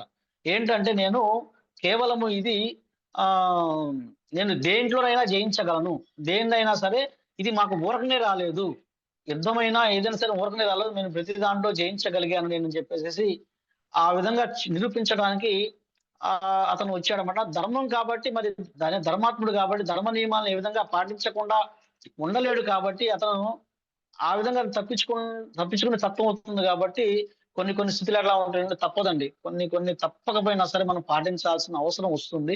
ఆ స్థితిలో ఆయన తన ఇక ఏం వల్ల కాక మాయాజూదం, ధర్మజూదంలో అయితే వాళ్ళే గెలిచేవాళ్ళు, మాయాజూదంలో కాబట్టి వాళ్ళు ఓడించబడ్డారు. ఇదంతా కూడా భగవంతుని యొక్క ఏర్పాటు అని ఆయన అర్థం చేసుకున్నాడు. అర్థం చేసుకున్న తర్వాత ఎన్నిసార్లు అవమానించాలనుకున్నారండి అంటే, అవమానించడం అంటే ఈ యొక్క భీముడికి చాలా కోపం ఎక్కువ అన్నగారి మీద. అయినప్పటికీ కూడా ఆయన ఓర్చుకొని తర్వాత 14వ రోజు ఏమవుతుందంటే, 14 రోజులు అయిపోయిన తర్వాత అతను యుద్ధానికి సిద్ధమవుతారు. ఎవరు? భీముడు, నకులుడు, సహదేవుడు. 14 రోజులు అయిపోయింది, 14 రోజులు అంటే మన 14 సంవత్సరాల క్రితం లెక్క. అందుకని చెప్పి నేను యుద్ధం చేయడానికి వెళ్తాను, మీరు పర్మిషన్ ఇవ్వని అంటారు అనమాట. అప్పుడు అంటాడనమాట, నేను 14 రోజులు అంటే 14 సంవత్సరాలు అంటే 14 సంవత్సరాలే, నేను అది పాటించిన దాకా, నేను 14 సంవత్సరాల దాకా నేను ఏ నిర్ణయం తీసుకోలేను. ఒకవేళ మీరు వెళ్ళాలంటే మీరు వెళ్ళిపోవచ్చు, నన్ను వదిలేసి వెళ్ళిపోవచ్చు అని చెప్తానమాట. అప్పుడు వాళ్ళు వెళ్లకుండా ఆగిపోయి మళ్ళీ ఆయన వెనకాలే ఉంటారన్నమాట. అంటే అతను ధర్మ నియమాల్ని అంత పర్ఫెక్ట్ గా పాటిస్తారు కాబట్టి వాళ్ళందరూ కూడా అతని మాట వింటారన్నమాట. అందుకని ఈ క్షత్రియ ధర్మం ప్రకారము ఈ జూదానికి అవసరం పిలిచారు కాబట్టి తప్పక వెళ్ళాల్సిన పరిస్థితి ఏర్పడింది మాతాజీ. హరే కృష్ణ. హరే కృష్ణ ప్రభు, దండ ప్రణామం ప్రభుజీ. హరే కృష్ణ. అది ధర్మరాజు కృష్ణుని ఎందుకు శరణాగతి పొందలేదండి? జోదం ఆడినప్పుడు కానీ దేనికి కూడా సాయం కోరలేదు, అది గెలవాలని కానీ శరణాగతి ఎందుకు పొందలేదు కృష్ణుడికి? అంటే ఇక్కడ విషయం ఏంటంటే అండి, అది మాయాజూదం అండి. అది ఇది భగవంతుని ఏర్పాటు ఎలా ఉంటుందంటే, ఎవరికి స్మృతి రావాలో ఎవరు స్మృతి రాకూడదో అటువంటి స్థితిలో భగవంతుని ఏర్పాటు ఉన్నప్పుడు ఆయన ఎప్పుడు పాండవులు కృష్ణుడిని వదిలిపెట్టింది లేనే లేదండి. ఎప్పుడు ప్రతి క్షణము పాండవుల కన్నా గొప్పగా తలుచుకునే వాళ్ళు ఎవరూ లేరు. కానీ ఆ యొక్క ఏర్పాటు, భగవంతుని ఏర్పాటు ఎప్పుడు స్మృతి రావాలో స్మృతి రాకూడదు. అక్కడ ఆ స్థితిలో మరి భగవంతుని ఏర్పాటు ఏంటంటే, ద్రౌపది మహారాణి ద్వారా నేను ఎప్పుడు ఆపదలో నుంచి వస్తానని చెప్పేసి ఆయన ద్వారా నిరూపించాడు అనమాట. ఇంకొకటి ఏంటంటే, ఇదంతా కూడా యుద్ధంలో మాయాయుద్ధంలో నేను ఓడిపోయాను, ఇది నా పొరపాటు అని ఆయన మొదలు పడుతున్నాడు. నాదే పొరపాటు ఉండటం వల్ల కూడా ఆయన భగవంతుణ్ణి ఇతన్ని తలుచుకునే సందర్భం ఇది కాదని అనుకుని ఉండొచ్చు. దానికి ఎన్నో రకరకాల కారణాలు ఉంటాయి, ఎన్నో కోణాలు ఉంటాయి. దాంట్లో నుంచి మనం దాన్ని అర్థం చేసుకునేంత కెపాసిటీ ఉండకపోవచ్చు. నాకున్న అర్థం చేసుకునే కెపాసిటీ ఏంటంటే, ఆ స్థితిలో ఇదంతా భగవంతుని ఏర్పాటని అర్థం చేసుకున్నాడు, ఆయన ఓర్చుకున్నాడు అన్నమాట. హరే కృష్ణ ప్రభు, దండ ప్రణామం ప్రభు. హరే కృష్ణ. అంటే ప్రతి ధ్యానికి భిన్నమైన కోణాలు ఉంటాయి, భిన్నమైన ఆలోచనలు ఉంటాయి. మాత చెప్పండి. కృష్ణ భగవానుడు యుధిష్ఠిర్ కన్నా చిన్నోడు. అర్జునుడు కృష్ణ భగవానుడు ఇద్దరికి డబుల్ రిలేషన్. ఒక పక్క బావమరిది ప్లస్ ఇంకొక పక్క they are in same age. అది అయితే శకుని యుద్ధంలో సహదేవుడు బాణం వేస్తాడు. బాణం వేస్తే శకుని కింద పడిపోతాడు. కింద పడిపోయినా కూడా ఆయన లాస్ట్ చచ్చిపోయే ముందు కూడా మళ్ళీ పాచికలాడదామా, మళ్ళీ మాయాజూదంలో సహదేవుడిని పేరొప్పిస్తాడు అనమాట. పేరొప్పిస్తే సహదేవుడు అంటాడు, నేనేం నా బ్రదర్ యుధిష్ఠిర్ని కాదు జూదానికి పోవడానికి, ఇప్పుడు నువ్వు నన్నేమి ఏమార్చలేవు అని చెప్పి సంహరించేస్తాడు అనమాట. శకుని అంతిమం సహదేవుని చేతిలో ఉండింది.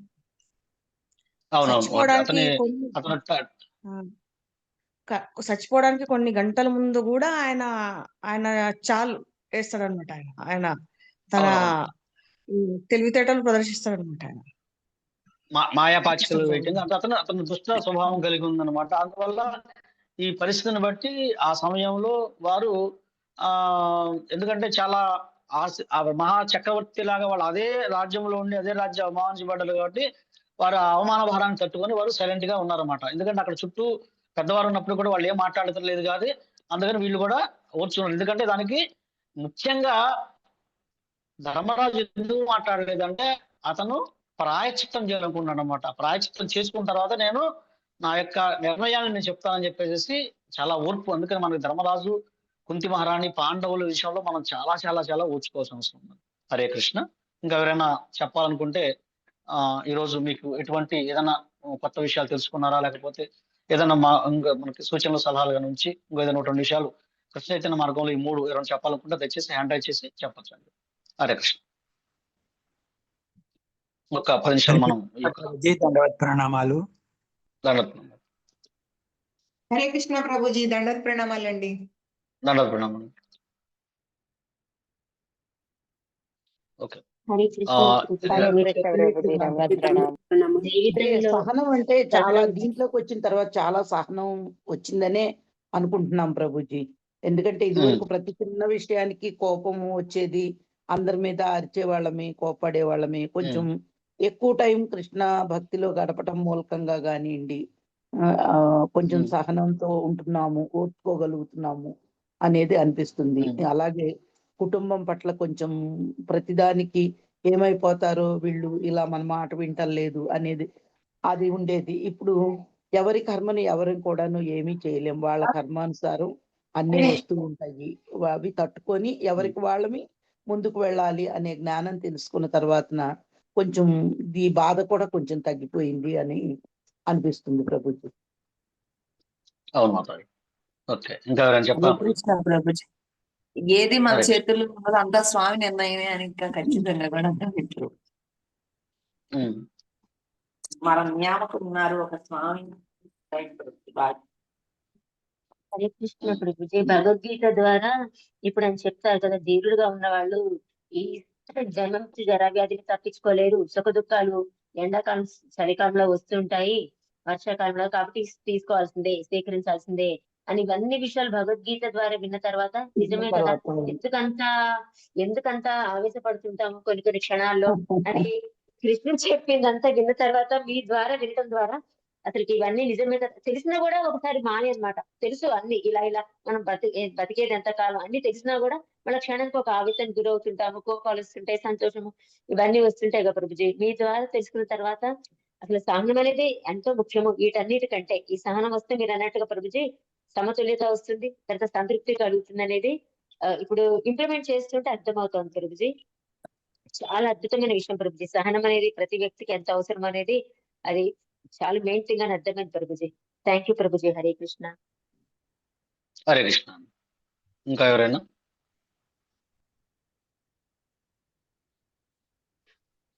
హరే కృష్ణ ప్రభుజీ. ప్రణామం. దండపడ మాతాజీ. చెప్పండి మాతాజీ. హరే కృష్ణ. ఓకే అండి. హరే కృష్ణ ప్రభుజీ. హరే కృష్ణ హరే కృష్ణ. ప్రభుజీ. ధన్యవాద ప్రణామం హరే కృష్ణ. ప్రభుజీ. ఓకే మీరు అండి. ఇంకా చెప్పినప్పుడు రోజు సహనంగా ఉండాలి, తృణాదపి సునీచైన అవన్నీ చెప్తూ ఉన్నారు. ఆ నిమిషం వరకు అవన్నీ పాటించాలి, కోపం తగ్గించుకోవాలి అనిపిస్తూ ఉంటది. కానీ పిల్లల కారణంగానో ఏదో ఒక కారణంగా కోపం రావటం, సహనం లేకపోవటం, కానీ ఇందులో ముందుకు వెళ్తూ పాటించాలి, తగ్గించుకోవాలి అని కోరుకుంటున్నాను. ఖచ్చితంగా ప్రయత్నించాలి, అండి. అంటే ప్రయత్నిస్తాను. మనము అందరము కూడా సాధనా భక్తిలో ఉన్న వాళ్ళం అండి. ప్రతి ఒక్కరము సాధనా భక్తిలో ఉండే వాళ్ళమే. నేను ఒక మా జీవితంలో కూడా నేను ఒక చిన్న ఉదాహరణ చెప్తాను. నేను చిన్న చిన్న విషయాలే, పెద్ద అని కాదు. మేము మా కృష్ణ చైతన్య మార్గంలోకి వచ్చిన దానికి మార్గంలో లేని దానికి చాలా వ్యత్యాసం మాకు కనబడింది. ఫస్ట్ లో నాకు ఆ ఆ చాలా చిన్న విషయమే, కానీ శాస్త్రం ద్వారా దాన్ని మనం అర్థం చేసుకొని దాన్ని ఎందుకు వద్దు అంటున్నారు నిరూపించేవాళ్ళం. ఎట్లాగంటే ప్రతిరోజు మేము ఆఫీస్ పని మీద తిరుగుతూ ఉంటాము. ఒక్కోసారి మన ఇంద్రియాలను నిగ్రహించుకోవడం చాలా కష్టంగా ఉంటుందండి. మన యొక్క ఇంద్రియాలను నిగ్రహించుకోవడం వాచో వేగం అంటే మన యొక్క 6 వేగాలను నియంత్రించుకోవడం చాలా చిన్న విషయం. జిహ్వను చంపుకోవడం చాలా చిన్న విషయంగా కాదనమాట. దాన్ని మేమేం చేస్తామంటే ప్రతిరోజు మాకు సెంటర్ లో ఒక గొప్ప షాప్ ఉండేది. అందరూ అక్కడికి వస్తారు, సాయంత్రం కలుస్తాం అనమాట. అక్కడ ఏంటంటే మసాలా బజ్జీ, ఉల్లిపాయ బజ్జీలు, మిరపకాయ బజ్జీలు అన్ని బాగా వేస్తారు. చాలా ఫేమస్ అది అనమాట. ప్రతిరోజు అక్కడ తీసుకొని కలిసి అక్కడ తీసుకునేవాడిని. ప్రతిరోజు ఒక నిత్య అవసరం లాగా ఉండేది. అది ఎట్లా ఉండేది అంటే వెళ్ళిపోయి ఆ టైంకి అక్కడ కలవటము, ఆ బజ్జీలు తిన్నా మాట్లాడుకోవటం. వాళ్ళందరూ చాలా అమృతంగా ఉంటుంది ఆ బజ్జీ, మసాలా బజ్జీ అనమాట. దాంట్లో ఉల్లిపాయ కలిపి వేస్తాడనమాట. అయితే మాకు ఫేవరెట్ గా ఉండేది. ఎప్పుడైతే నేను కృష్ణ చైతన్య మార్గంలోకి వచ్చిన తర్వాత ఆ ఉల్లిపాయ తినకూడదు అని చెప్పేసి చెప్పారన్నమాట. చెప్పిన తర్వాత దాన్ని ఫస్ట్ ఏదో అట్లా లేదు. ఎప్పుడైతే దాన్ని నియంత్రించుకోవాలనుకున్నామో చాలా కష్టం అనిపించింది అనమాట. చిన్న విషయమే చాలా కష్టం అనిపించింది, ఎంతో ఇబ్బంది అనిపించింది. అక్కడ దాకా రోజు అటు నుంచి వెళ్ళాల్సింది మార్గం అటు నుంచి వెళ్ళేవాడిని. అటు నుంచి వెళ్ళంగానే నాకు అదే కనబడేది అనమాట. అరే నేలకు నియంత్రించుకోవడం ఎలాగా అని చెప్పేసి అప్పట్లో పెద్ద టాస్క్ లాగా ఉండేది. అమ్మో ఏంటిది, అసలు ఉల్లిపాయ లేకుండా జీవితం కొనసాగిద్దా అని చెప్పేసి అనుకునేవాడిని నేను. తర్వాత ఎప్పుడైతే ఉపదేశామృతంలో మొదటి శ్లోకం చదువుకున్నామో, వాచో వేగం మనస క్రోధ వేగం జిహ్వా వేగం ఉదరోపస్థ వేగం ఏతాన్ వేగం విషహిత దీర్ఘ. యొక్క నాలికను నియంత్రించుకుంటేనే మనం మిగతా అన్ని నియంత్రించగలము. మనం కృష్ణ ప్రసాదాన్ని అందిస్తేనే అన్ని ఆటోమేటిక్ గా లొంగుతాయి అని చెప్పేసి ఎప్పుడైతే విన్నామో, వినిన తర్వాత ఇక ఎప్పుడైతే అనుకున్నానో అది ఒకటి జీవితంలో ఒకటి మార్చింది. అంటే తర్వాత అంటే చిన్న చిన్న విషయాలు మనము పెద్ద స్టెప్ వేయాలంటే ముందు చిన్న చిన్న చాలా ఫస్ట్ స్టెప్ కష్టంగా ఉంటుంది. అయితే ఒకసారి ఇట్లానే మేము వచ్చిన కొత్తలో నామం పెట్టుకుని చాలా నామోషిగా పిలయేవాడిని.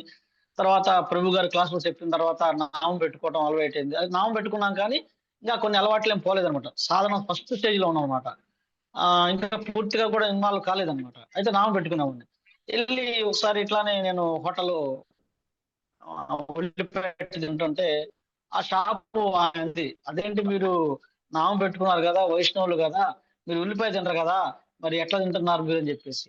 అప్పుడు నాకు వెంటనే ఒక షాక్ తగిలిందన్నమాట. అంటే మనము మన యొక్క వస్త్రధారణ, మన యొక్క నడవడిక చూసి చాలా మంది మనల్ని అబ్జర్వేషన్ చేస్తుంటారు.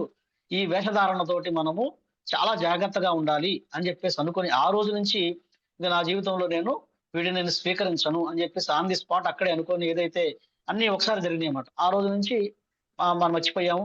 ఆ తర్వాత ఏమైందంటే ఇప్పుడు ఎప్పుడైతే దాన్ని మనం కృష్ణ ప్రసాదాన్ని మనం నాలుగు అలవాటు చేశామో, సహనంగా మన ముందు ఎంతమంది తింటున్నా ఏం తింటున్నా వాటి మీద రుచి ఉండదు, ఏమీ ఉండదు, అన్ని ఒక్కొక్కటి అట్లా మనకేంటంటే కృష్ణ చైతన్యంలో మనకి ఈ శాస్త్రం ద్వారా, ప్రభుపాదుల వారి గ్రంథాల ద్వారా, వైష్ణవుల యొక్క నడవడిక చూడటం ద్వారా మనం ఏంటంటే ఒక్కొక్కటి చిన్న చిన్నగా వదిలేస్తూ ఉంటాం. అలాగా మేము నాది ఫైనాన్స్ ఫీల్డ్ లో ఉండి నేను ఎంతో అసలు కుటుంబాన్ని చక్కగా జీవితున్న సమయంలో ఒక్కసారిగా కుదుపు వచ్చేసింది, గొప్ప కుదుపు వచ్చేసేసి దాదాపుగా 1 సంవత్సరం పాటు ఎంత ఇబ్బంది అయిందంటే అంత ఇబ్బంది అయిపోయింది అనమాట.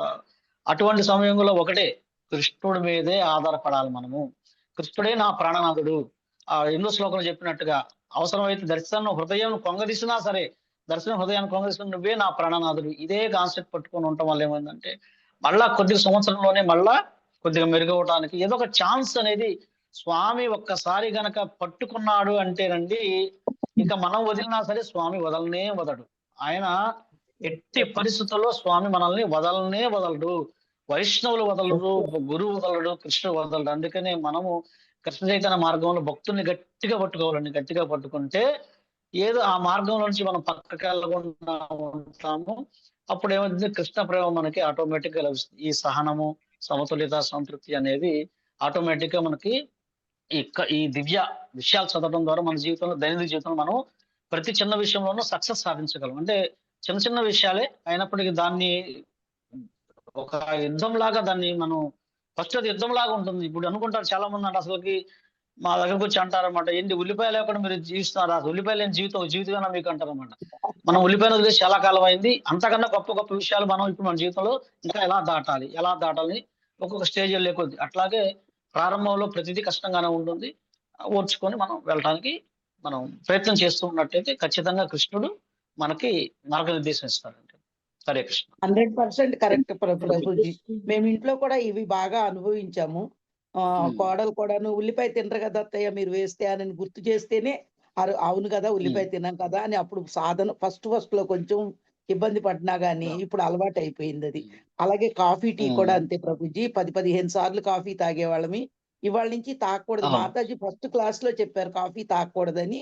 అంతే మేము చేరిన కొత్తల్లో ఇవాళ నుంచి కాఫీ తాగనమ్మా, నేను ఒకవేళ నేను తాగుతానని మర్చిపోయి అడిగినా నువ్వు ఇవ్వకు అని చెప్పి ఆమెకు చెప్తే ఇంకా అలాగే చేసింది. అలాగే అది అలవాటు అయిపోయింది ప్రభుజీ. ఇంకా మీరు చెప్పింది చాలా కరెక్ట్ ప్రభుజీ. ఉల్లిపాయ వేసిన వంటల కన్నా ఉల్లిపాయ వేయని వంటలే రుచిగా ఉన్నాయి. ఇప్పుడు అసలు ఉల్లిపాయ అనిపించట్లేదు.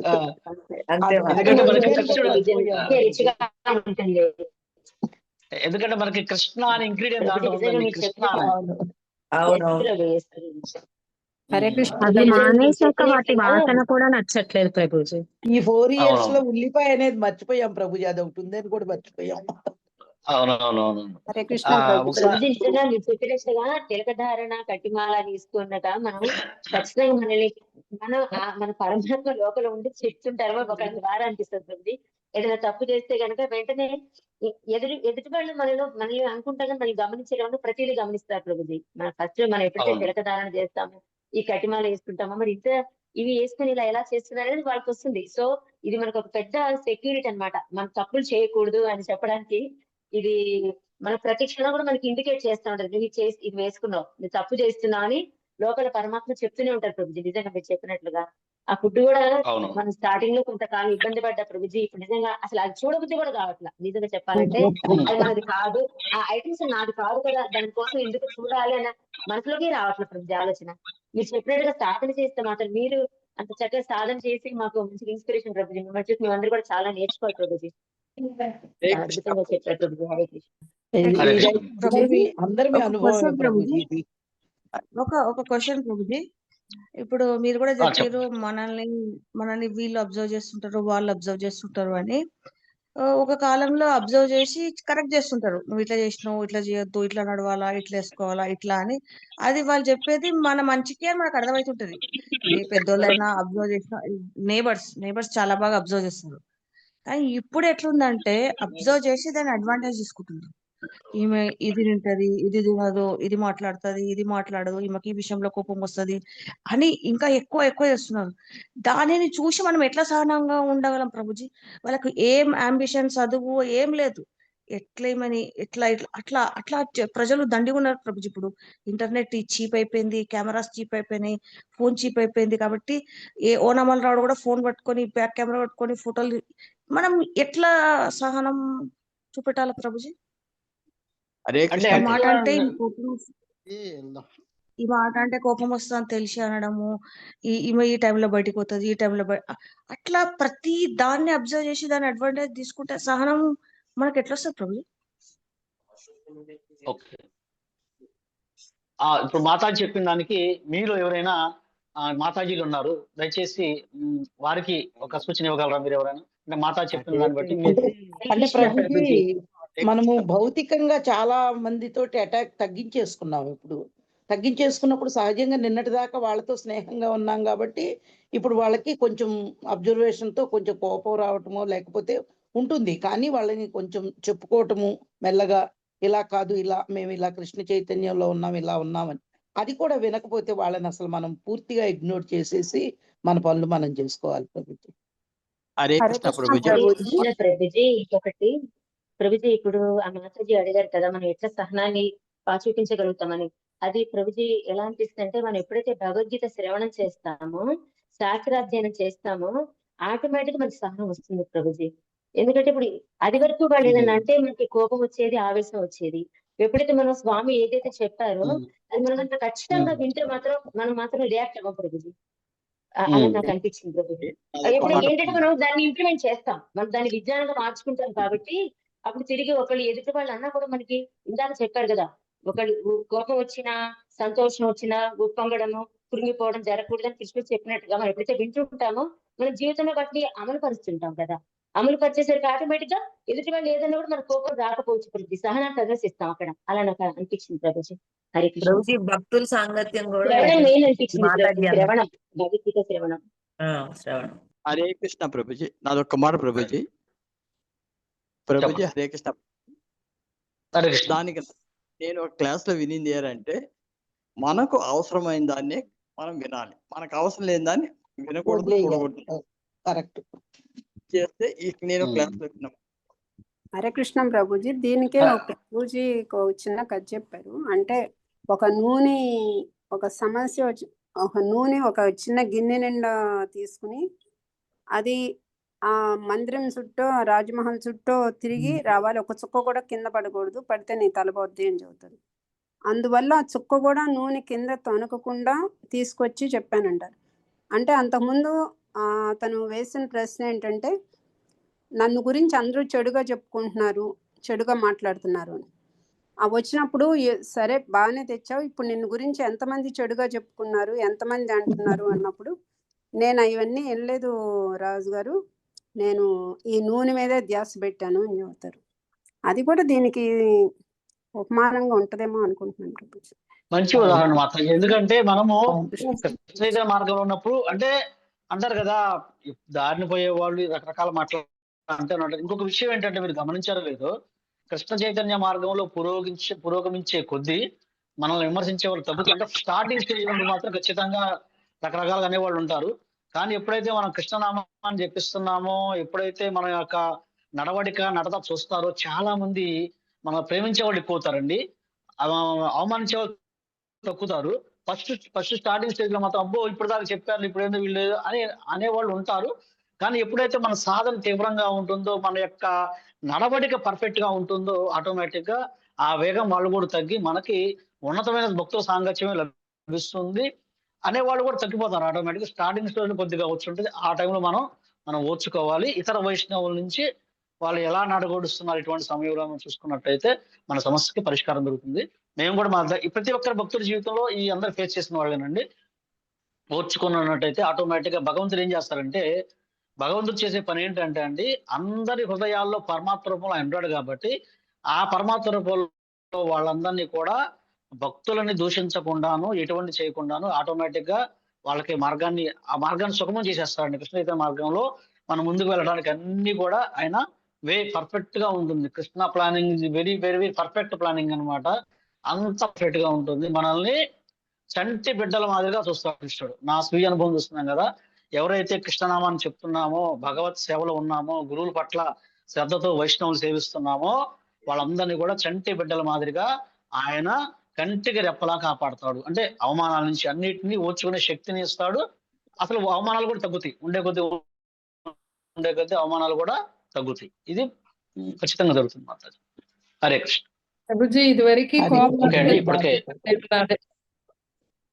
మనం ప్రహ్లాదు లెక్క ప్రభుజీ ఇప్పుడు ప్రస్తుతం ప్రహ్లాద్ సిచ్యుయేషన్ లాగా ఉన్నాం. ఓకే అవును మాతాజీ. ఇప్పుడు అంటే ప్రభుజీ వాళ్ళు కోపంగానే ఉంటున్నారు. పాపం